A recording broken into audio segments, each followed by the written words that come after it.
நான் கண்டிப்பா செருப்பால அடிப்பேன். ஏன்னு கேட்டீங்கன்னா, மக்களுக்கு செய்ய வேண்டிய நல்ல உதவிகள வந்து அவரு அரசியலுக்கு வரணுன்றப்ப செய்யக்கூடாது. ஆனா, அவரு முன்னாடியே செஞ்சிருக்கணும்.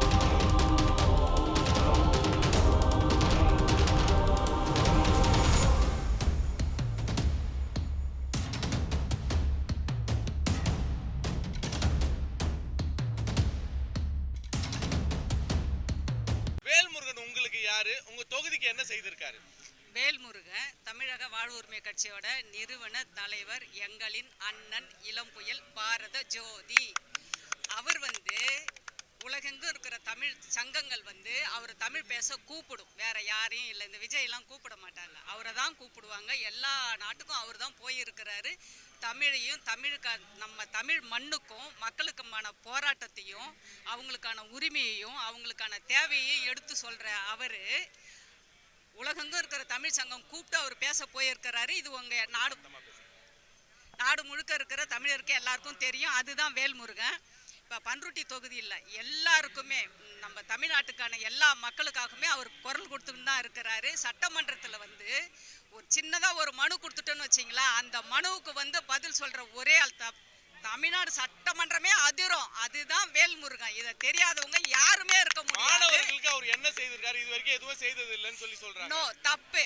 அவர் எத்தனை கல்லூரி இங்க பன்ருட்டியில 2 கல்லூரி வந்துடுது. இப்போ அது யாரோட ஆட்சியில வந்தது? அவரோட எம்எல்ஏ ஆட்சியில தான் அது வந்தது. அவர் தான் அதுக்கான குரல் கொடுத்து, ஏன்னா நலிந்த மக்கள் தான் இருக்கிறாங்க பன்ருட்டியில, ஒன்றும் உயர்தர மக்கள்லாம் கிடையாது. அவங்களுக்காக 2 கல்லூரி கொடுத்துருக்கிறாரு. இப்போ ஏழை எளிய மக்கள்லாம் பாண்டி போகணும், கடலூர் போகணும், சென்னை போகணும், அந்த கஷ்டம்லாம் இல்லாம அவர் தான் இங்க பன்ருட்டியிலே படிக்கிறோம். எங்க குழந்தைங்களாம் பன்ருட்டியில படிக்குது. அது எங்களுக்கு பெருமை. அதுக்கு காரணம் வேல்முருகன். இப்ப ஒரு சீட்டு தான் இருக்காரு, ஒரு சீட்டுக்காக திமுகவோட ஒட்டிட்டு இருக்காருன்னு சொல்லி சீமான் போல ஆட்கள்லாம், சீமானோட ஆதரவாளர்கள் பேசுறாங்க. அதை பத்தி உங்களுடைய கருத்து? சீமான் யாரு உங்களுக்கு தெரியுமா? அவர் யாருமே இல்ல. சீமான் அப்படின்னா அது யாருமே கிடையாது. Only on Velmurugan. அதுதான் எங்களுக்கு தெரியும். சீமான்லாம் ஒரு ஆளே எங்களுக்கு கிடையாது. அவங்கள பத்தின கேள்வியே கிடையாது. அவரு பணமரம் ஏறுவாரு, விஜயலட்சுமிக்கு போவாரு. அது அவர்லாம் ஒரு ஆள். அரசியலுக்கு அவர் ஒரு ஆளே கிடையாது. எங்க அண்ணன மாதிரி தூய்மையான ஒரு தமிழனை காமிங்க பார்க்கலாம். எந்த அரசியல்வாதிகிட்டையும் கிடையாது. எங்க அண்ணனோட குணமும் போர்க்குணமும் எங்களெல்லாம் அரவணைக்கிற குணமும் எங்க அண்ணனை தவிர வேற யாருக்குமே கிடையாது. சீமான் எனக்கு யாருன்னு தெரியாது. நீங்கெல்லாம் பெண்கள் குழுவா இருக்கீங்க. பெண்களை ஒரு தவறான கண்ணோட்டத்தோட பாக்குறதா சமூகத்துல ஒரு பிரச்சாரம் நடந்துட்டு இருக்கு. அதை பற்றி உங்களுடைய பதில் என்ன? தற்கொலைக்கு நாங்க பதில் சொல்லணுன்ற அவசியம் கிடையாது. பதில் சொல்லணும்னா எங்க முந்திரி காடு எங்களுக்கு கண்ணாசைவை கொடுக்கல. கண்ணாசைவை கொடுத்தா அந்த தற்கொலைக்கு மகளிர் மட்டுமே பதில் சொல்லுவோம். நீங்க எங்க நிறுவனரோட தம்பிங்கெல்லாம் பின்னாடி வருவாங்களா முன்னாடி போவாங்களா, நாங்க முன்னாடி நிற்போம். அந்த தற்கொலைக்கு பதில் சொல்றதுக்கு நாங்க முன்னாடி இருப்போம். மேடையில ஒரு படிக்கிற பிள்ளைங்களை கூப்பிட்டு ஒரு சால்வை போட்டு விஜய் பின்னாடி நிற்கிறாரு, பேச விட்டுட்டு. அதுங்களுக்கு பேச தெரியல. வேல்முருகனா யாருன்னு தெரியுமா? தெரியாது அதுங்களுக்கு. இதை பேசுங்கன்னு சொல்றாங்க, ஆனா பேச தெரியல. பேச தெரியாம ஒரு சீட்டு என்னது ஒண்ணு நான் பண்ணுது, ஐயான்னு ஒண்ணு, பேசவே தெரியல. பேச தெரியாத பிள்ளைங்கள மைக்க கொடுத்து எதுக்கு பேச வைக்கிறது? இவர் ஒரு அரசியல் தலைவரா? இவர் அரசியலுக்கு தேவையானவரா? இல்ல. அவர் சினிமாவுக்கு தான் தேவை, ரசிகர் தான் தேவை. போட்டா அது ஒரு காலம் மாறாது. ஒரு பாப்பா என்ன சொல்லுது பாத்தீங்களா நீங்க? தாய் மாமா. அது என்ன தாய் மாமா? ஒரு அரசியல் தலைவரா ஏத்துக்க, அண்ணனா ஏத்துக்க, அது என்ன தாய் மாமா? அது எப்படி சொல்ல முடியும்? அது பிடிக்கல எங்களுக்கு. அப்புறம் இன்னொரு பொண்ணு சொல்லுது ஒத்த சீட்டுனா என்னன்னு தெரியும், படிக்கிற பொண்ணுக்கு என்னன்னு தெரியும். ஒன்று சுத்தமா மாய் இப்படியும் பேச முடியல, அப்படியும் பேச முடியல. என்னவோ சொல்லி கொடுத்ததை பேச வந்தது. நான் முதல் மேடை, இது எனக்கு பேச தெரியாது. ஐயோ கேவலமா இருக்குது. அதை பத்தி பேசுறதுக்கு எங்களுக்கு அவங்களுக்குலாம் பதில் சொல்ற அவசியம் இல்லைன்றதுனாலதான் இப்படி பேசிக்கின்னு இருக்கிறோம். அப்படியான பெண் குழந்தைகளுக்கும் அப்படியான மகளிருக்கும் நீங்க சொல்லக்கூடிய அறிவுரை என்னவா? நாங்க என்ன சொல்றோம்னா, எங்களோட தலைவர், தமிழ் தேசிய தலைவர், அவரை பத்தி தெரிஞ்சுக்கிங்க, புரிஞ்சுக்கிங்க, படிங்க. அப்பதான் உங்களுக்கான அந்த எதிர்கால கல்வியும் வாழ்க்கையும் முறையும் உங்களுக்கு சரியா இருக்கும். ஒண்ணு அப்பா அப்படின்னு சொல்லுச்சு. அப்புறம் பார்த்தா நியூஸ்ல போடுறான், அன்னைக்கு சாயந்தரமே அப்பாவே பொண்ணை கெடுத்துட்டான்னு போடுறான். என்ன அப்பா? இது நடக்குது. இது ஒவ்வொரு நாளும் நியூஸ்ல பாக்குறோம். அப்பாய்க்கு எடுத்தான், அண்ணங்க எடுத்தான், தம்பிக்கு எடுத்தான். அப்போ 80 வயசு மூதாட்டி எங்க ஊர்ல இருந்து ஒரு 10 கிலோமீட்டர். இப்படியெல்லாம் நாடு போய்கின்னு இருக்கு. இந்த பிள்ளைங்க அரசியல் தெரியாம, தமிழ் தேசியம் தெரியாம, மண்ணு தெரியாம, மக்கள் தெரியாம, மொழி தெரியாம, இனத்துக்கான மொழியே இல்லாம இதுங்களாம் ஒரு தற்கொலையா பேசின்னு இருக்கு. அந்த தற்கொலைக்கு பதில் சொல்ல வேண்டிய அவசியம் அண்ணனோட தங்கச்சிங்களுக்கு இல்ல. இப்ப உங்க தொகுதியில விஜய் நின்னா நீங்க என்ன செய்வீங்க? முதல்ல ஆளா போய் கையில எதையாவது தூக்கின்னு போய் ஏன்டா இந்த பிள்ளைங்களை கெடுக்கிற நான் ஏன்னு கேக்குறேன். முதல் ஆள் சந்திரா திருவாமூர் முதல் ஆள் நான் தான். எது கையில கிடைக்குதோ எங்க ஊர் கிடையாது, இந்த மாவட்டத்துக்குள்ள வரட்டும், அரசியல் கலன் அவர் அமைக்கட்டும். அன்னைக்கு முதல் ஆள் நான் தான். என் கூட எங்க மகளிர் வருவாங்க. நாங்க எல்லாருமே பொறுப்புல தான் இருக்கிறோம். எங்க கையில என்ன இருக்குதோ அதுதான் அந்த விஜய்க்கு, அதுதான் எங்களுக்கு பதில். வார்த்தையே கிடையாது, பதிலே அதுதான். கையில எது கிடைக்குதோ எடுப்போம். ஆனா முந்திரி காடு கண்ணு அசைக்கலையே. நாங்க என்ன பண்ணுவோம், நாங்க எங்க முத்தமிழ் வேல்முருகனோட மேடை பேச்சு இருக்குது இல்லைங்களா, அவரோட மேடை பேச்சு தான் எங்களுக்கு அரசியல் பயிற்சி. அவர் எங்களுக்கு தனியா பேச சொல்லி கொடுக்க தேவையில்ல, இன்னொருத்தர்கிட்ட போய் நாங்க பயிற்சி எடுக்கணும்னு அவசியம் இல்லை. அவரோட மேடை பேச்சு எங்களோட அரசியல் பயிற்சி. எங்க வேணாலும் போவோம், என்ன வேணாலும் அவர் கண் அசைவு தான் காத்துக்கணும் இருக்கிறோம். இப்ப வரைக்கும் விஜய் நல்லா இருக்கிறாரு அப்படின்னா அது எங்க அண்ணனோட கண் அசைவு, எங்களுக்கு கிடையாது. இளம் புயல் என்னைக்கு வாயை திறக்கிறாரோ அன்னைக்கு இந்த மகளிர் ஒண்ணு கூடுவோம், அவ்வளவுதான். நீங்க பெருசா நியூஸ் போடுவீங்க, பெரிய நியூஸா வரும். அது வேல்முருகனோட தங்கைகள் தான். இந்த பதிவை பார்த்து யாராவது கமெண்ட் போடுறீங்கன்னா கமெண்ட் போடாதீங்க. நேரடியா என்னோட அட்ரஸ் சொல்றேன்.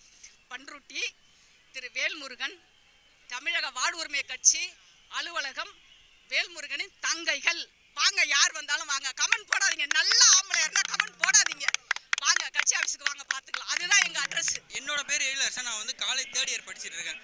எனக்கு நான் சின்ன வயசில் இருக்கிறதுலேருந்தே எனக்கு வேல்முருகன் தெரியும். நான் இவ்வளோ சின்னதாக இருக்கிறதுலேருந்தே, ஏன்னா எங்கள் அண்ணனோட வீடு வேல்முருகன் ஊர் தான். ஸோ அங்கே நான் போய் பார்க்கக்குள்ள சின்ன வயசுலேருந்தே நான் அவரை பார்த்துருக்கேன். நிறையா பண்ணிருக்காரு. அதாவது என்ன பண்ணுவார்னா, சின்ன வயசுலேயே ஒரு கூட்டம் போடுவார். ஸ்டூடெண்ட்லாம் கூப்பிட்டு நல்லா நிறையா சொல்லுவார். புத்தகம் கொடுப்பாரு. புத்தகம் கொடுத்து ஊக்குவிப்பார். அது போல் நிறையா பண்ணிருக்காரு. இப்போ என்ன பண்ணிருக்காருன்னா, இப்போ ஸ்டாலினோட பர்த்டே வந்துச்சு. அப்போ கடலூரில் ஒரு கூட்டம் நடத்துனாங்க. அப்போ கலை கல்லூரி இங்கே பண்ருட்டியில் திறக்க போகிறேன் அப்படின்னு சொல்லி அறிக்கை விட்டு அடிக்கல் நாட்டியிருக்காங்க. அடிக்கல் நாட்டி அதுக்கு அந்த கலைக்கல்லூரி திறக்க முக்கிய காரணமாக இருந்திருக்காரு நம்ம அண்ணன் வேல்முருகன் அவர்கள். இன்னும் நிறையா பொறியியல் கல்லூரி எல்லா மாவட்டத்துக்கும், தமிழ்நாட்டில் எல்லா மாவட்டத்துக்கும் வேணும் அப்படின்ற ஒரு உரிமை குரலாக போராடுறாரு. ஸோ அதனால் நம்ம எப்படி இந்த சமுதாயத்தில் ஸ்டூடெண்ட்லாம் எப்படி இருக்காங்கன்னா, ஃபோனில் அடிக்ட் ஆகியிருக்காங்க. இந்த மாதிரி இப்படி ஒருத்தர் இருக்காரு, இப்படி இவர்கிட்ட போனால் இவ்வளோ ஹெல்ப் கிடைக்கும் அப்படின்றது தெரியாமலே நிறைய பேர் இருக்காங்க. இப்போ விஜய் அவங்க இதுல கூட்டத்துல சொன்னது என்னன்னா, மாணவர்களுக்கு வேல்முருகன் எதுவுமே செய்யல, அவருக்கு அரசியல் என்னன்னே தெரியாதுன்னு சொல்லியிருக்காங்க. அதை பத்தி உங்களுக்கு? அதாவது அவர் விஜய் எப்படி சொல்றதுன்னா, விஜய் எல்லாருக்கும் கொஞ்சம் பிரபலமா எல்லாருக்கும் தெரியும். அவர் பண்றதை டக்குன்னு சும்மா கொஸ்டின் அடிச்சா கூட டக்குன்னு வீடியோ எடுத்து போடுறாங்க. ஆனா இங்க அவருக்கு தெரியாத அளவுக்கு செஞ்சிருக்காங்க.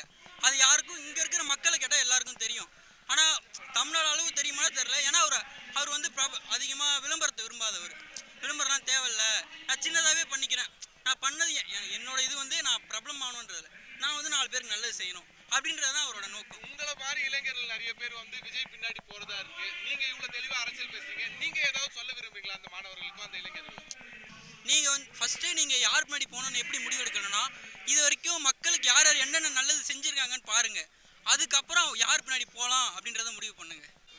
வேல்முருகன் உங்களுக்கு யாரு? உங்க தொகுதிக்கு அவர் என்ன நல்லது செய்திருக்காரு? வேல்முருகன் எங்களுக்கு நல்லது தான் செஞ்சிருக்காரு. அதனால நாங்க விருப்பமா அதுல வரோம். உங்களுக்கு யார் அவரு? எங்களுக்கு குடும்ப தலைவர். குடும்ப தலைவர். அப்படி என்ன செய்திருக்காரு உங்களுக்கு அவரு? எங்களுக்கு இனிமேதான் செய்வாரு. இனிமேதான் இப்பதானே ஆரம்பிச்சு வந்திருக்கோம். இப்போ உங்க ஊருக்கு ஏதாவது செய்திருக்காரா? செஞ்சுட்டு வராங்க. எங்க தலைவரை கேட்டாலும் தெரியும். ஆனா எங்களை கூப்பிட்டது இப்ப 2 இடம் வந்திருக்கேன் நானு. அதுக்கு மேல நான் இனிமேதான் தெரியும் அனுபவம். சரி, பெண்களை தரக்குறைவா பேசுறாருன்னு சொல்றாங்களே, அதை பத்தி என்ன சொல்ல விரும்புறீங்க? அதெல்லாம் தரக்குறைவா அவங்க எங்க ஆளு தலைமை பேச மாட்டாங்களே. பேசுற உரிமை கிடையாது அவங்க. இல்ல, நிறைய பெண்கள் அந்த மாதிரி சொல்றாங்களா, அது நீங்க கிடையாது.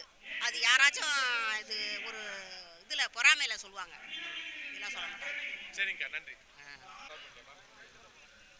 வேல்முருகன் அவர் உங்களுக்கு யாரு? அவர் உங்க தொகுதிக்கு என்ன செய்திருக்காரு? வேல்முருகன் அண்ணன் எங்களுக்கு நல்லது நிறைய செஞ்சுருக்காங்க. எங்கள் தொகுதியில் கல்லூரியெல்லாம் வந்திருக்கு. எங்கள் ஏழை மாணவர்களுக்கெல்லாம் நல்லது செஞ்சுருக்காங்க. அது மட்டும் இல்லாத வேல்முருகன்றவர் எங்களோட குடும்ப தலைவராக தான் நாங்கள் பண்ருட்டி தொகுதி மக்கள் பார்க்குறோம். நாங்கள் அப்படி இருக்கக்குள்ள பார்த்தீங்கன்னா, அவரை பற்றின தவறான நியூஸ் சொல்கிறவங்கெல்லாம் பார்த்தீங்கன்னா தற்கூரியாக தான் நாங்கள் நினைக்கிறோம். ஏன்னு கேட்டிங்கன்னா, அவர் தமிழ் தேசியத்துக்கு கையில் எடுத்து தமிழ் மக்களுக்காகவே அவர் போராடுறாரு. அதுவும் இல்லாத ஏழை மாணவர்களுக்கு நிறைய உதவி செஞ்சார். அவர் விளம்பரத்தை தேடலை, மக்களோட மனசில் நிற்கணும்னு தான் நினைக்கிறாரு. அவர் விளம்பரத்தை தேடலை. வேல்முருகன் அவர்களுக்கு அரசியல் அறிவே இல்லைன்னு சொல்லி பற்றி உங்களுடைய பார்வை என்ன? அவரோட அரசியல் அறிவு பத்தி பேசுறதுக்கு யாருக்குமே தகுதி கிடையாது. முதல்ல இந்த தமிழ்நாட்டை பொறுத்த அளவுக்கு தன்மான தலைவன் சொன்னன்னு பாத்தீங்கன்னா நம்ம அண்ணன் வேல்முருகனை மட்டும்தான் சொல்ல முடியும். மற்றவங்களெல்லாம் பேசுறதுக்கு நம்மளுக்கு சொல்ற அளவுக்கு மற்ற தலைவர்கள் நான் இது வரைக்கும் இது பண்ணது கிடையாது. ஏன்னா தமிழ் தேசியம்ன்றதையும் நம்ம தமிழ்நாட்டு அரசியலையும் பாத்தீங்கன்னா தன்மான சிங்கனே சொல்லலாம். அவரை அப்படியேப்பட்ட அரசியல்வாதி தான் அண்ணன் வேல்முருகன் அவர்கள். நீங்க தன்மான சிங்கம்னு சொல்றீங்க, ஆனா ஒரு சீட்டு தான் வச்சிருக்காரு, ஒத்த சீட்டுக்காக திமுக கிட்ட போறாரு. அதை பத்தி அந்த ஒத்த சீட்டு தான் 234 தொகுதியில உள்ள மக்களுக்கு எல்லாருக்குமே பேசுறாங்களே தவிர்த்து மத்தவங்களுக்காக வந்து அவரு நம்ம தொகுதியை மட்டும் பார்க்கல. கண்டிப்பா பேசுவாரு. அந்த ஒத்த சீட்டுன்னு சொல்றாங்க பாத்தீங்களா, அவங்களுக்கான பதிலடியா தான் இனி வரும் தேர்தல்ல அண்ணன் அப்படி தமிழ்நாட்டுக்காக என்னெல்லாம் பேசி இருக்காருன்னு நினைக்கிறீங்க? தமிழ்நாட்டுக்குன்னு பாத்தீங்கன்னா மக்களுக்கு நிறைய இது பேசியிருக்காரு. பரந்தூர் விமான நிலையத்தை சொல்லலாம். நிறைய மக்களுக்கு நிறைய உதவி பண்ணியிருக்காங்க. நிறைய போராட்டம் எடுத்துருக்காங்க. டோல்கேட்ல எவ்வளவு மக்கள் வந்து பாதிக்கப்படுறாங்க, அந்த சுங்க வரியெல்லாம் தவிர்க்கிறதுக்கான நிறைய போராட்டம் பண்ணியிருக்காங்க. அப்படி இருக்கிறப்ப அண்ணா வேல்முருகன் வந்து பண்ற அரசியல் வந்து மக்களுக்கான அரசியல். மக்களோட போராட்டத்தை வந்து வெற்றியா எடுத்து போறதா ஒரு சீட்டுன்னு சொல்றாங்கல்ல, அந்த ஒரு சீட்டு தான் இன்னைக்கு தமிழ்நாட்டை ஆள. பெண்களை வந்து தவறான கண்ணோட்டத்துல வந்து வேல்முருகன் பாக்குறாரு சொல்றீங்க. ஒரு பெண்ணா உங்களுடைய பார்வை என்ன? பெண்ணா என்னோட பார்வைன்னு பாத்தீங்கன்னா என்னோட அண்ணன் வந்து கரெக்டான எப்படின்னா மகளிருக்கு வந்து எப்படி முக்கியத்துவம் கொடுக்கணும், அவங்கள வந்து நம்ம எப்படி கொண்டுட்டு போகணும்னு தான் அவர் சொல்றாரு தவிர்த்து, ஆனா மக்களை இது மகளிரை வந்து அவர் வந்து தாழ்வாலாம் இது வரைக்கும் இதுல பார்த்தது கிடையாது. அவர் மகளிருக்கு நிறைய செஞ்சிருக்காரு. பண்ருட்டி தொகுதியிலே பாத்தீங்கன்னா நிறைய தெரு வியாபார மகளிர்லாம் இருக்காங்க. அவங்களுக்கு எல்லாமே போய் தேடி போய் உதவி பண்ணவர் அண்ணன் வேல்முருகன் அவர்கள். அவரை மாரி எல்லாம் வந்து ஒரு தலைவர் கிடைக்கிறதுக்கு இந்த தமிழ்நாடு தான் காத்து கிடக்கணுமே அவசரம், வேற யாருமே வந்து அவரை குறை சொல்ல முடியாது. இல்ல படிக்கிற சில மாணவர்களும் உங்களை மாதிரி சில பெண்களும் கூட வந்து அவரை வந்து அப்படி மேடைகள்ல பேசக்கூடிய சூழலை பாக்குறோம். அதை பத்தி அவங்களுக்கு வந்து பணம் கொடுத்து சொல்லி கொடுக்க சொல்றாங்களே ஒசரம், மத்த அவங்க வந்து தானாலாம் பேச மாட்டாங்க. ஏன்னா அவங்களோட ரீதியில போய் பார்த்தா தான் தெரியும் அவங்க எந்த அளவுக்கு வந்து மக்களை வந்து பணம் கொடுத்து பேச வைக்கிறாங்க. நானும் சில வீடியோக்கள்லாம் பார்த்தேன். அதுல பாத்தீங்கன்னா ஒரு படிப்பறிவு இல்லாதவங்க, நாலேஜ்னு என்னன்னே தெரியாது, அவரோட அரசியலை எடுத்து பேசுறதுக்கு கூட வழி இல்லாத ஒரு ஆட்களை தான் வச்சு அவங்க பேசுறாங்க. அப்படி இருக்கிறப்ப அவங்களோட பேச்செல்லாம் எங்களுக்கு வந்து பெரிய விஷயமா தெரியாதுன்றதுதான் எங்களோட கருத்து. விஜய் அவர்கள் உங்க தொகுதியில என்ன நீங்க என்ன செய்வீங்க? நான் கண்டிப்பா செருப்பால் அடிப்பேன். ஏன்னு கேட்டீங்கன்னா மக்களுக்கு செய்ய வேண்டிய நல்ல உதவிகளை வந்து அவர் அரசியலுக்கு வரணுன்றப்ப செய்யக்கூடாது. ஆனா அவருக்கு முன்னாடியே செஞ்சிருக்கணும். அதை செய்யாம இருந்ததுனால இப்ப நாம வந்து அவர் வந்து செய்யறாரு, அவர் பேசுறாருன்றதுனாலலாம் வந்து நம்ம விட்டுட முடியாது. அதனால வந்து என்னை பொறுத்தளவுக்கு விஜய்க்கு என்னோட ஓட்டு கிடையாது. என்னோட தொகுதி மக்களுக்கு நான் போய் கேன்வாஸ் பண்ணுவேன். இதை நீங்க போடுறதுனால எந்த ஒரு யூஸும் கிடையாது. அண்ணனுக்கு வந்து நாங்க ஓட்டு போடுறோம் போடலன்றது கிடையாது. அவர் பின்னால நின்னாலே நம்ம தமிழ் தேசியத்தையும் நம்ம அரசியலையும் போராட்டங்களையும் முன்னெடுத்து மக்களுக்கு தேவையானதை தான் நம்ம செய்யறாரு அவசரம். அவர் மக்களுக்கு வந்து எந்த விதத்திலையும் எந்த ஒரு தொந்தரவும் கொடுக்கல. ஆனா விஜய் கட்சியில பாத்தீங்கன்னா நிறைய தவறுதலான நிறைய நியூஸ் போட்டுன்னே இருக்கிறாங்க. நாங்களுமே அதுக்கு பதிவு போட்டுன்னு தான் இருக்கோம். இருந்தாலுமே வந்து விஜய் கட்சியில இருக்கிறவங்க எல்லாமே ரசிகர்கள் தான். அதெல்லாம் ஓட்டா மாறுமான்னா கிடையாது.